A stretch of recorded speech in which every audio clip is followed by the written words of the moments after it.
सच के लिए बेखौफ बेबाक जंग, वर्तमान क्रांति न्यूज 24 के संग। नमस्कार, स्वागत है आपका आपके अपने वेब चैनल वर्तमान क्रांति न्यूज 24 में। भदोही में ये जो क्षेत्र है जहां इस समय हम बैठे हुए हैं, ये औराई के महाराजगंज का इलाका है जिसे गुलालपुर कहा जाता है।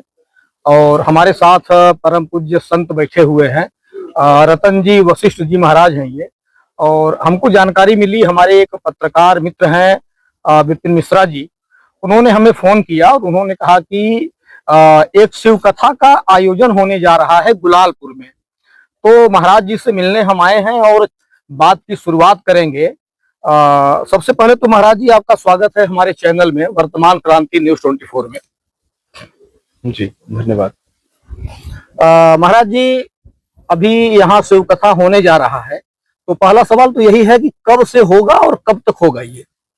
5 अप्रैल 2026 से शुरुआत है और 11 अप्रैल 2026 को पूर्ण होगा। यानी 5 अप्रैल से शुरू होगा और 11 अप्रैल को इसका जो है मतलब पूर्णाहुति होगी इसकी। जी। महाराज जी, सवाल ये है कि भारत में कहीं न कहीं सत्संग होते रहते हैं और कथा का आयोजन भी हर जगह होता रहता है पूरे भारत में, मतलब स्थान स्थान पे। फिर भी क्या कारण है कि लोगों में हिंदुत्व की भावना, भक्ति भावना का ह्रास होता जा रहा है? नहीं, ऐसा नहीं है। दरअसल भक्ति भावनाएं पहले से अगर आप देखेंगे, आज के एक दशक पहले से देखेंगे तो भावनाएं तो बढ़ी हैं। आज कथा में भीड़ बढ़ती है, घटती नहीं है। हाँ, ये अवश्य है कि बीच बीच में कुछ भ्रम पैदा किए जाते हैं और विभिन्न समाज के द्वारा, जिससे कि सनातन की शक्ति कमजोर हो। और विशेष रूप से सनातन के 4 वर्णों में ब्राह्मण वर्ग के प्रति विशेष रूप से नफरत फैला करके ये जताया जाता है, किसी तरह से ये षड्यंत्र रचा जाता है कि अगर इसको फोड़ दिया जाएगा तो सारा जो सनातन का जो सिस्टम है इसके माध्यम से चल रहा है, तो इसको जहां फोड़ा जाएगा तो अपने आप सनातन कमजोर हो जाएगा। ये एक बहुत बड़ी साजिश है। विवाह में चाहे हमारे नाई हों, चाहे हमारे जो कपड़ा धोते हैं वो बंधु हों, चाहे हमारे फूल माली हों, है ना, चाहे बाजा वाले हों, चाहे किसी को आप देख लीजिए, सब जो है ब्राह्मण के इर्द गिर्द सारे लोग घूमते हैं।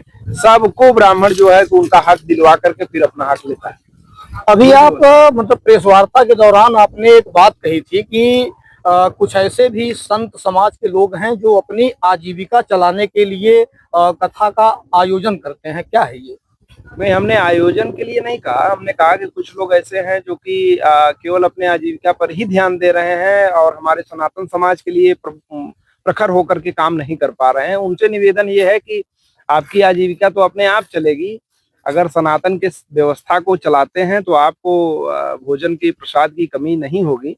तो सनातन का सिद्धांत जो है कि कहीं रख करके फिर अपने आजीविका पर ध्यान न दें। महाराज जी, जैसे अभी आपने कहा कि आजीविका, तो संत समाज के लिए महाराज जी आजीविका शब्द का उपयोग करना ये कहाँ तक उचित है? काहे का आजीविका, किस टाइप की आजीविका है ये? नहीं, आपने बात बहुत उचित कहा है कि संत समाज के लिए तो मतलब क्या लगता है आपको कि संत समाज या कथावाचक या एक ब्राह्मण, एक कर्मकांडी, उसका क्या मतलब भोजन नहीं करता? वो क्या वो कपड़े नहीं पहनता? क्या उसको कोई सुख सुविधा की जरूरत ही नहीं है? तो अगर ऐसा आपकी मतलब आपके मन में हो तो ऐसा नहीं, हमारे लिए नहीं है ये।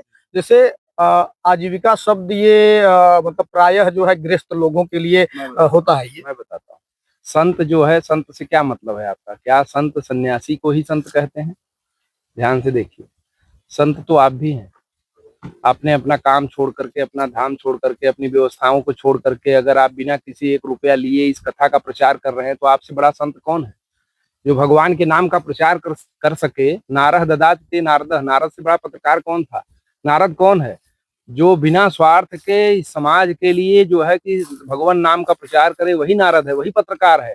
पत्रकार दूसरा कोई नहीं है। सबकी भूमिका एक ही है, बस कपड़े बदले हुए हैं। भूमिका एक ही है, क्या है?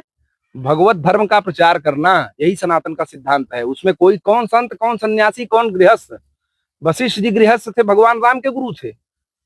आप बोलिए, सांदीपनी जी गृहस्थ थे, भगवान कृष्ण के गुरु थे। ये कौन थे? मतलब महाराज जी, थोड़ा सा वार्ता लंबी हो जाएगी। एक सवाल ये है कि काफी कथा आयोजक ऐसे हैं, काफी कथा कहने वाले संत ऐसे हैं जिनकी बारे में कहा जाता है कि वो 2 लाख, 3 लाख, 7 लाख, 8 लाख लेते हैं। तो क्या ये आवश्यक है इतना लेना क्या? जो बात शुरू हुई थी उसको पूरा नहीं करने दिया आपने, उसको पूरा करने दीजिए। तो बोले इतना बड़ा खरगोश था, बोले दूसरा हाथ लगाने दीजिए, छोटा हो जाएगा। पूरी बात सुनेंगे तो हो सकता है उसका भी उत्तर मिल जाए आपको, जो आपने शुरू में प्रश्न किया था कि संत 2 प्रकार के हैं, एक गृहस्थ संत है और एक सन्यासी। तो गृहस्थ संत जो है उसके पास घर भी है, परिवार भी है, शिष्य भी हैं, और सन्यासी के पास भी शिष्य हैं, इसलिए उसको भी जरूरत है और इसको भी जरूरत है धन की। धन की जरूरत किसको नहीं है? हाँ, ये बात अलग है कि सन्यासी और संतों का धन जो है वो छना हुआ धन होता है, पानी जैसे छान कर पिया जाता है उसी तरह से धन छान कर लिया जाता है। मतलब केवल और केवल समाज के कल्याण के बाद, जैसे मान लीजिए हमने आपको कथा सुना दी, अब कथा सुनाने के बाद आपका मन इतना विह्वल हो गया कि आपने ये कहा कि गुरु जी जो भी है हमारे पास वो सब आपका है और हम भी आपके हैं। तो ये क्या हुआ? ये क्या धन हमने लूट लिया आपसे? आपका हृदय लूट लिया हमने, आपके हृदय पर हमने कब्जा कर लिया, तो पूरा संसार आपका हमारा हो गया, हमारा आपका हो गया। अच्छा, एक सवाल ये है गुरुजी, एक सवाल ये है कि जैसे इतने कथावाचक हैं और पूरे भारत में जगह जगह पे कथा हो रही है, कहीं शिव कथा हो रहा है, कहीं जो है इसमें भागवत कथा हो रहा है, तो बावजूद इसके ईसाई मिशनरियों के द्वारा हिंदुओं को भरमाया जा रहा है और धर्म परिवर्तन किया जा रहा है। तो यदि कथावाचक इतने ही सक्षम हैं या इस टाइप की अगर कथाएं हो रही हैं, तो फिर ईसाई मिशनरियां क्यों जो है उस पे हिंदुओं को मतलब कि फुसला ले पा रही हैं? जी, बहुत अच्छा सवाल है आपका। जैसे प्रश्न आप कर रहे हैं हमसे, आप हिंदू ही हैं, आप सनातनी ही हैं, आप बुरा मत मानिएगा। नहीं नहीं, आप बोलिए, बुरा नहीं माना। हमारा दूसरा समाज जो देखिए मुस्लिम भाइयों का समाज है, आज तक अपने धर्म गुरुओं से इस तरह का सवाल ही नहीं करता है। केवल और केवल विश्वास करता है, वो जो करता है आगे वो चलता है, पीछे वो चलते हैं, कभी सवाल ही नहीं करता। और उसमें भी गलतियां हैं, कितनी गलतियां आपको पता है। लेकिन हमारे समाज में हमारे ही समाज के लोगों के द्वारा हमारे ही समाज के संतों को अपमानित भी तो किया जाता है। गुरुजी, यहाँ पूरा सुन ले, पूरा सुन। अपमानित करने का सवाल नहीं है, सवाल ये है कि जैसे ईसाई मिशनरियों के प्रभाव में आके काफी हिंदू ही हैं, वो मतलब किसी भी जात से हों, वो धर्म परिवर्तन कर रहे हैं। ऐसा हो क्यों रहा है? यदि कथावाचक इतने सक्षम हैं या इस टाइप की अगर कथाएं हो रही हैं, तो फिर ये धर्म परिवर्तन का जाल क्यों बुना जा रहा है? संत समाज इस पर क्यों कुछ नहीं कर रहा है? संत समाज कर रहा है, नहीं तो आप भी हिंदू न रह जाते। अभी मैं आपको इतनी बात कह रहा हूं, आप स्वयं कितना सुन रहे हैं? आप ध्यान से देखिए। सुनेंगे जब हम लोग और हम लोग मानेंगे तभी तो हम बचेंगे। हम बरगलाने में आ रहे हैं ना। और एक बात बताइए, मस्जिद में शुक्रवार के दिन नमाज निश्चित है, ये क्या संतों का ही काम है? हर मंदिर में रामायण करवाए, हर मंदिर में जो है हनुमान चालीसा करवाए, क्या ये संतों का ही काम है? क्या एक ग्राम प्रधान का काम नहीं? क्या एक ग्राम के मुखिया का काम नहीं? क्या हमारे बड़े बुजुर्गों का काम नहीं है? सब कुछ संतों के ही ऊपर है, सरकार के ही ऊपर है।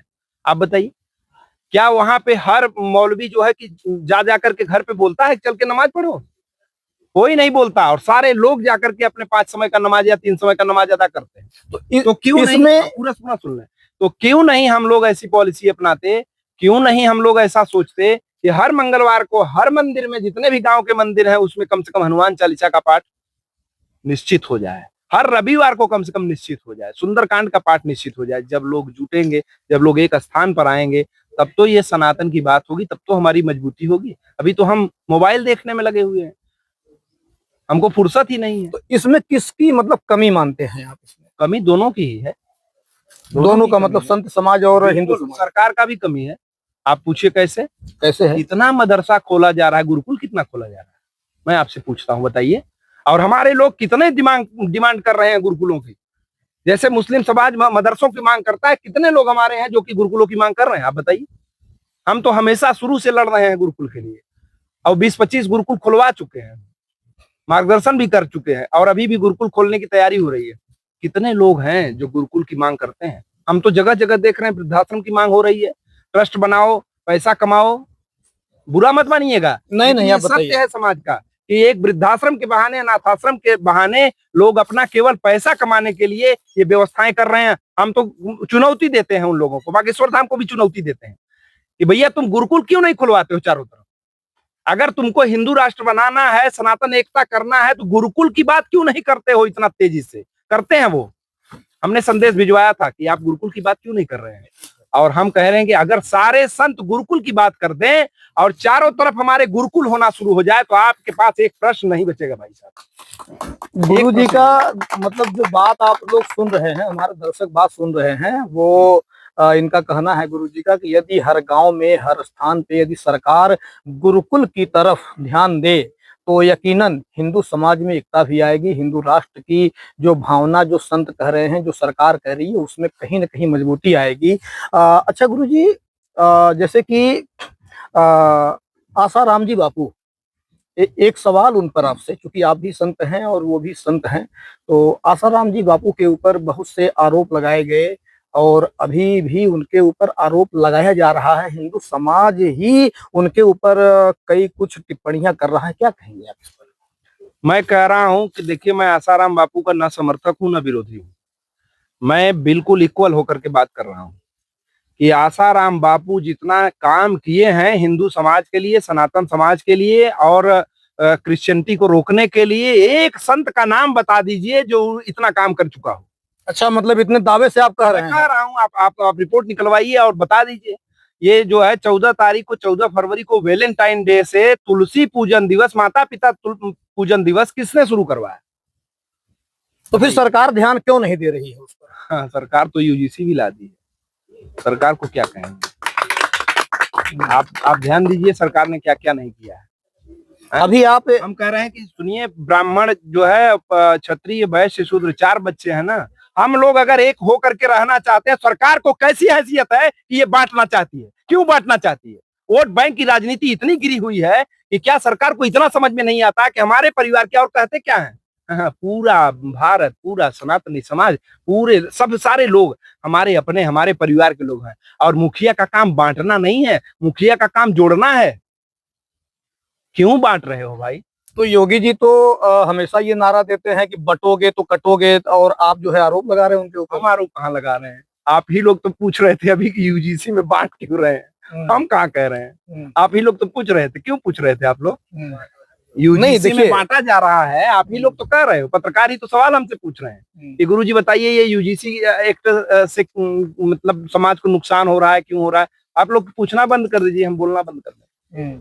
अच्छा गुरुजी, एक सवाल और है कि अभी जो ये संत जी हैं वाराणसी के, अभी मुक्तेश्वरानंद सरस्वती जी, इनके ऊपर सरकार द्वारा जांच चल रही है और इन्होंने भी सरकार के खिलाफ बहुत कुछ ऐसे वक्तव्य दिए हैं। तो क्या कहेंगे, अभी हिंदू समाज में जो है दो भागों में बट चुका है।